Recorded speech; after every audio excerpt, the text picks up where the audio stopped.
अस्सलाम वालेकुम, मैं हूँ Sadia Uzair. Welcome back to Sadia Uzair's kitchen. आज आपके साथ प्याज के पकौड़ों की एक बहुत ही ज़बरदस्त रेसिपी शेयर कर रही हूँ। किस तरह से हम ये एक्स्ट्रा क्रिस्पी पकौड़े तैयार करेंगे और किस तरह से आप इनको ज़्यादा टाइम तक क्रिस्पी रख सकते हैं।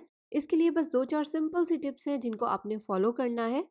वीडियो में वो सारी डिटेल आपके साथ शेयर करूँगी, इसलिए वीडियो का कोई भी पार्ट स्किप मत कीजिएगा। चलिए स्टार्ट करेंगे रेसिपी। इसी के साथ साथ अगर आपने सब्सक्राइब नहीं किया तो चैनल को सब्सक्राइब और इस वीडियो को लाइक और शेयर भी ज़रूर कर दीजिएगा। बिस्मिल्लाहिर्रहमानिर्रहीम। तो पकौड़ों का बैटर तैयार करेंगे।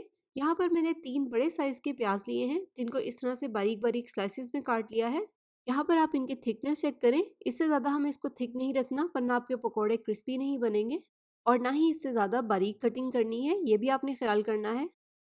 अब इसमें हम शामिल करेंगे आधा चाय का चम्मच या हस्बे जायका नमक, आधा चाय का चम्मच हल्दी पाउडर, आधा चाय का चम्मच लाल मिर्च का पाउडर और आधा चाय का चम्मच इसमें शामिल करेंगे साबित ज़ीरा या आप अजवाइन भी ऐड कर सकते हैं। और इन तमाम स्पाइसेस को पहले प्याज में अच्छे से मिक्स कर लेंगे। मिक्स करने के लिए आपने प्याज को बहुत ज़्यादा प्रेस करके मिक्स नहीं करना, बस इस तरह से मिक्स करना है कि प्याज की तमाम लेयर्स अलग अलग हो जाएं। अगर आप इस तरह से हाथ से दबाकर इसकी मिक्सिंग करेंगे तो प्याज जो है वो बहुत ज़्यादा प्रेस हो जाएंगे और इसकी शेप ख़राब हो जाएगी। देखिए इस तरह से इसकी मिक्सिंग करनी है।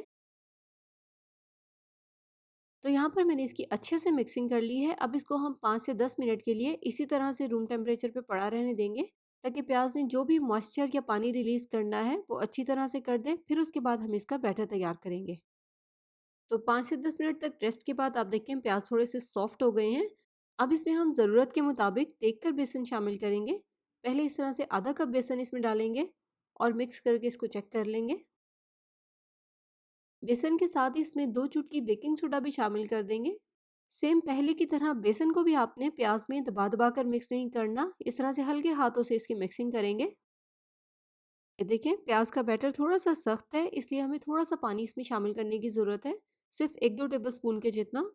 बस थोड़ा सा ही पानी इसमें शामिल करेंगे, ज़्यादा पानी इसमें बिल्कुल भी ऐड नहीं करना वरना प्याज का ये बैटर लिक्विडी होकर बिल्कुल ख़राब हो जाएगा।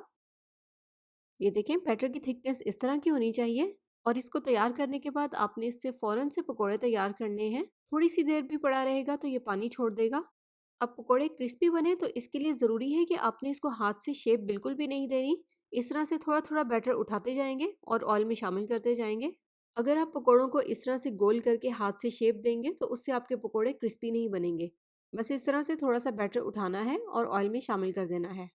और फ्राई करने के लिए इनको हम थोड़े से तेज़ गरम ऑयल में शामिल करेंगे, लेकिन इनको ऑयल में शामिल करने के बाद इनके नीचे फ्लेम को हम मीडियम कर देंगे, ताकि एकदम से इनके ऊपर कलर ना आए। गोल्डन होने के साथ साथ ये बहुत अच्छे से क्रिस्पी भी हो जाएं, तो इसके लिए हमें इसको हल्की आंच पर या मीडियम फ्लेम पर फ्राई करना है। देखिए जब इनके ऊपर इस तरह से हल्का सा कलर आ जाएगा तो फिर इस तरह से इनको उलटते पलटते हुए गोल्डन और क्रिस्पी होने तक फ्राई कर लेंगे। फ्राई करने के बाद इनको पेपर टॉवल पर निकालें और थोड़ा सा फैलाकर रखें, क्योंकि फैलाकर रखने की वजह से ये ज़्यादा टाइम तक क्रिस्पी रहेंगे। लेकिन अगर आप इनको इकट्ठा करके रखेंगे तो हीट और स्टीम की वजह से ये सॉगी हो जाएंगे। तो लीजिए झटपट से क्रिस्पी से प्याज के पकौड़े यहाँ पर बिल्कुल तैयार हैं। आप इन्हें बनाएं और अपनी पसंद की किसी भी चटनी के साथ इंजॉय करें। इस ग्रीन चटनी की रेसिपी भी मेरे चैनल पर है। पकौड़ों की स्पेशल चटनी है, वीडियो का लिंक आपको डिस्क्रिप्शन बॉक्स में और वीडियो के लास्ट में मिल जाएगा। तो जाते जाते वीडियो को लाइक शेयर चैनल को सब्सक्राइब ज़रूर कर लीजिएगा। और कोई भी रिक्वेस्ट हो या फीडबैक के लिए आप कमेंट सेक्शन में कमेंट कर सकते हैं। अपना बहुत सा ख्याल रखिएगा, दुआ में याद रखिएगा। Thank you for watching. अल्लाह हाफिज़।